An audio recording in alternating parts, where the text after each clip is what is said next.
AI 쓰기 전에는 저는 항상 좀 성장이 막혔다고 느꼈습니다. 지금은 근데 사실 매일이 설레고 신이 나는데요. 요즘 왜 이렇게 재미있을까 생각을 해보면 제가 할 수 있는 일들이 많더라고요. 제가 원하는 대로 웹사이트를 만들 수도 있고 제 입맛에 맞게 대시보드를 만들기도 하고 고객이 이제 필요하다는 기능을 그 자리에서 바로 만들기도 합니다. 근데 생각해 보니까 이 변화가 몇 개월 사이에 일어났던 일인데요. 오늘은 제가 왜 AI에 이렇게 진심이게 되었는지 이야기를 한번 해보겠습니다. 프로에 대한 성장을 한다고 느끼지 못하면 저는 이직을 생각을 하게 됐습니다. 이제 그렇게 제가 이직을 5번을 하게 됐는데요. 근데 제가 뭐 어떤 사업 아이템을 가지고 퇴사를 한 게 아니기 때문에 이제 어떻게 돈을 벌어야 될지 엄청 고민이 들었습니다. 그래서 제 강점을 살리면서 경험을 살릴 수 있는 게 뭐가 있을까라고 생각을 하다가 시작한 게 조직 관리 컨설팅이었습니다. 여러 조직에 있다 보니까 이런 작은 조직들에게는 이런 체계화, 뭔가 구조화하는 게 좀 필요하더라고요. 주변에 보니까.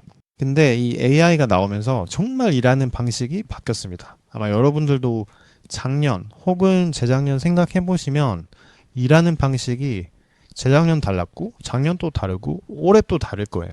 그래서 매년 저도 일하는 방식이 달라졌는데 이 노션에도 노션 AI가 생겼는데 처음에 이 노션 AI가 나왔을 때는 사실 좀 무서웠습니다. 왜냐하면 저는 이 노션으로 컨설팅을 하면서 밥을 먹는 사람인데 이 노션이 AI가 붙어서 노션 AI랑 생기고 노션 AI가 데이터베이스도 직접 짜고 이 템플릿 레이아웃도 잡고 막 직접 실행을 하는 거예요. 그러니까 이거 너무 컨설턴트 입장에서 편한데 근데 이거 내가 안 하고 얘가 다 해주면 나는 어떻게 해야 되지? 막 이런 생각을 이제 하게 됐습니다.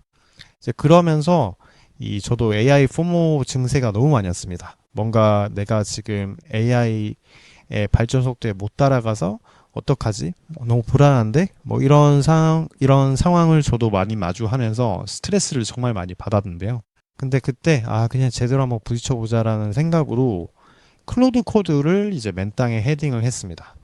이제 그러다 보니까 제가 할 수 있는 일에 한계가 좀 사라지기 시작했습니다.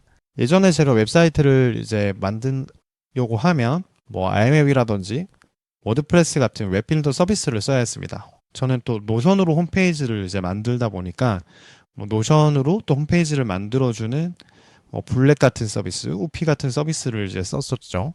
그래서 단점은 사실 그런 툴 안에서 할 수 있는 것들이 한정적입니다. 근데 우리가 클로드 코드나 혹은 챗GPT의 이제 코덱스와 함께 웹사이트를 만들면 정말 원하는 대로 만들 수 있습니다.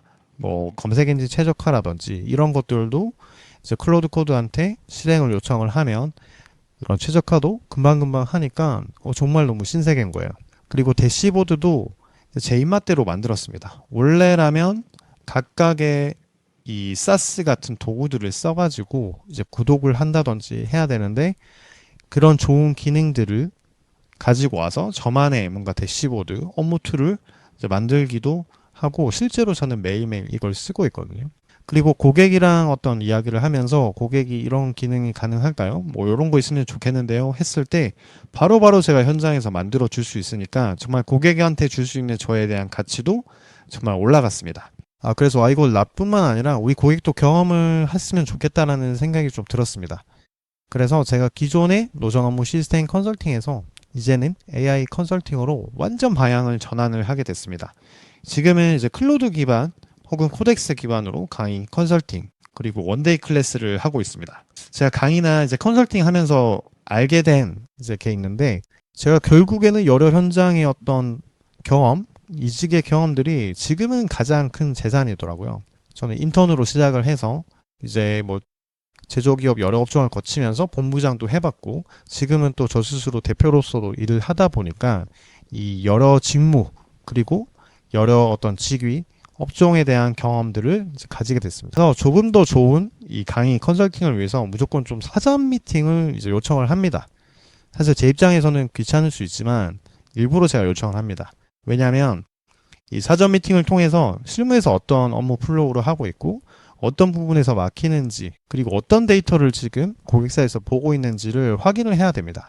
가끔은 이제 이런 컨설팅을 하다 보면 AI로 자동화를 이제 하고 싶지만 사실 업무 플로우 자체를 더 효율적으로 바꾸는 게 나을 수도 있습니다. 그래서 이 AI를 뭔가 AI로 개선하기 전에 이 업무 플로우에 대한 점검도 이제 같이 하고 있습니다.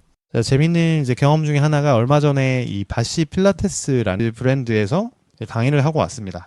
사전에 이제 미팅을 하면서 어떤 지점을 관리하는 매니저님 그리고 각각의 담당하시는 분들의 니즈를 파악을 한 다음에 이제 각자가 원하시는 어떤 자동화를 이제 구현하는 걸 했는데 정말 현장에서 클로드 코드를 처음 배우시는 분들도 각자가 다 원하는 자동화를 구현을 하셨습니다. 자, 그걸 하면서 아, 정말 내가 그토록 원했던 나의 강점을 살려서 이 원하는 부분들을 해결해 주고 있구나. 이 강의나 컨설팅을 통해서 고객의 어떤 풀고 싶은 문제를 함께 정리하고 그들이 풀도록 잘 돕고 있구나. 이렇게 뿌듯함을 느꼈는데요. 근데 물론 AI가 모든 걸 해결해 주지는 않습니다. 내부적으로 데이터도 잘 쌓여야 되고 그리고 하면 할수록 이 AI와 개발에 대한 사실 이해도가 있어야지 제대로 활용을 하실 수 있습니다. 그리고 기업이라면 이 바이브 코딩을 특히나 할 때 보안 이슈도 항상 고려해야 합니다. 그래서 이미 앞서서 시행착오를 겪은 사람의 경험이 무조건 필요한데요. 만약에 여러분들 조직에서도 AI를 어떻게 붙여야 할지 모르겠다. 혹은 AI와 함께 일을 하고 싶은데 어디서부터 어떻게 해야 될지 막막하시다면 이 아래 링크로 문의를 주시면 제가 풀어드리겠습니다. 정말 제가 경험했던 것처럼 여러분들의 조직이 팀원이 그리고 리더가 할 수 있는 일, 범위 자체가 달라집니다. 저는 여러분들이 이걸 꼭 제가 경험했던 그 도파민, 그 감정, 그리고 그 가능성을 함께 느끼시고 조직에 전파를 하셨으면 좋겠습니다. 네, 그럼 저의 이야기 들어주셔서 감사하고요. 관심 있으신 분들은 꼭 댓글 확인하셔서 문의 부탁드리겠습니다.